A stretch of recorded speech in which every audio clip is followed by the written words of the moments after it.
દરેક નીતિની સામે કાયદાની રીતે ઊભો રહેતો SSK ન્યૂઝ ચેનલ। સુરતમાં સ્માર્ટ વીજ મીટરનો વિરોધ થઈ રહ્યો છે, ત્યારે આપ અને કોંગ્રેસ દ્વારા પુણા વિસ્તારની વિવિધ સોસાયટીના આગેવાનો સાથે મળી કાપોદ્રા ખાતે DGVCLની ઓફિસે પહોંચી વાંધા અરજી કરી હતી। સુરતમાં સ્માર્ટ વીજ મીટરનો ઘણા સમયથી વિરોધ થઈ રહ્યો છે, ત્યારે પુણા વિસ્તારમાં તો કેટલીક સોસાયટીઓમાં સ્માર્ટ વીજ મીટર માટે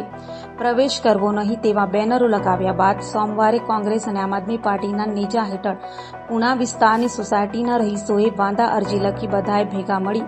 રેલી આકારે નીકળી કાપોદ્રા ખાતે આવેલ DGVCLની ઓફિસે પહોંચી વાંધા અરજીઓ આપી હતી, જેમાં સોસાયટીના પ્રમુખો, આગેવાનો સહિતનાઓ જોડાયા હતા। કોંગ્રેસ અને આપના કાર્યકરો અને નેતાઓની આગેવાનીમાં લોકોએ DGVCL ખાતે વાંધા અરજી આપી સ્માર્ટ વીજ મીટરનો વિરોધ નોંધાવ્યો હતો।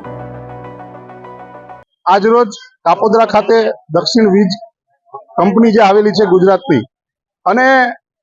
ત્યાં સમગ્ર ગુજરાતની અંદર જે સ્માર્ટ મીટર લગાડવાની શરૂઆત થઈ છે, અને જ્યાં જ્યાં સ્માર્ટ મીટર લાગ્યા ત્યાં લોકો છે એ ત્રાહિમામ પોકારી ગયા છે આ સ્માર્ટ મીટરના બિલોથી। ત્યારે પુણા વિસ્તારની જુદી જુદી સોસાયટીઓમાંથી સુરત શહેર જિલ્લા કોંગ્રેસ સમિતિ દ્વારા વિરોધના કાર્યક્રમ શરૂ થયા, અને એવું નક્કી કર્યું તમામ સોસાયટીના પ્રમુખો, આગેવાનો દ્વારા કે ઘરે ઘરેથી વ્યક્તિગત ફોર્મ ભરી અને આપણે આપવાનું છે, એમાં ગ્રાહક નંબર અને એમનું જે લાઇટ બિલ છે એમની ઝેરોક્ષ છે કે અમારે આ સ્માર્ટ મીટરની જરૂર નથી, અમારે ત્યાં સ્માર્ટ મીટર લગાવવા આવવું નહીં, એવી 5000 જેટલી અરજીઓ આજે પ્રથમ તબક્કાની લઈને આવ્યા છે। આવનારા સમયની અંદર બાકીના જે ગ્રાહકો છે, બાકીની જે સોસાયટીઓ છે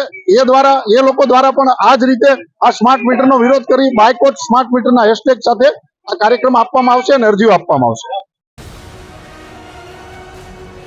દરેક નીતિની સામે કાયદાની રીતે ઊભો રહેતો SSK ન્યૂઝ ચેનલ।